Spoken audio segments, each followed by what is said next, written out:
ஸ்ரீமதே ராமானுஜாய நமஹ. ஸ்ரீ கல்யாண வெங்கடேஸ்வர பெருமாள் கோவில்.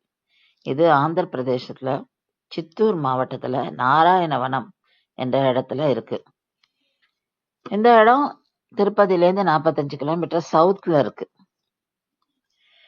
இந்த இடம் ஒரு காலத்துல ஒரு பெயர்ல அழைக்கப்பட்டது.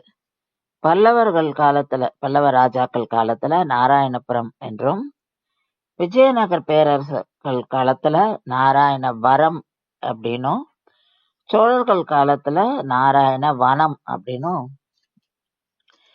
வேற வேற பேர்களால் அழைக்கப்பட்டது. கிருஷ்ணதேவராயர் ஆண்ட சமயத்துலதான் இந்த கோவில்ல நம்ம பார்க்கிற இந்த ராஜகோபுரம் கட்டப்பட்டது. இந்த கோவில் 1541 வருடம் கட்டப்பட்டது.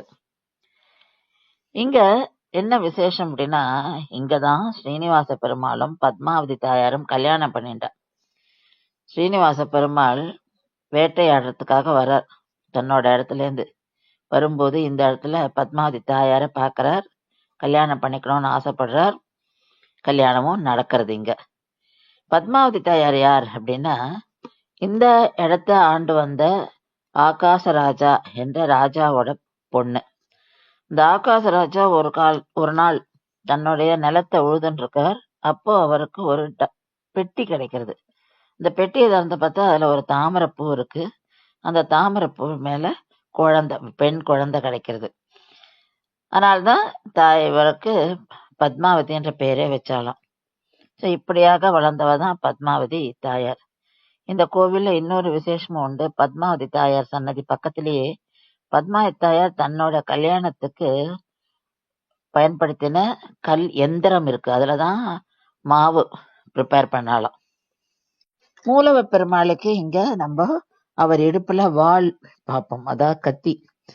ஏன் அவர் கத்தியோட இங்க காட்சி அளிக்கிறார்னா, அவர் வேட்டைக்காக இந்த ஊருக்கு வந்தாராம். அதனால அவர் இடுப்புல கத்தி இருக்கும். அதனால எப்பவுமே அவர் இங்க கத்தியோட தான் காட்சி அளிக்கிறார். இந்த கோவிலுக்குள்ளேயே தாயாருக்கு தனி சன்னதி உண்டு. அதை தவிர பிரகாரத்துல ஸ்ரீ ஆண்டாள், ராமருக்கு, ரங்கநாத பெருமாளுக்கெல்லாம் தனித்தனி சன்னதிகளும் இருக்கு. ஸ்ரீமதே ராமானுஜாய நமஹ.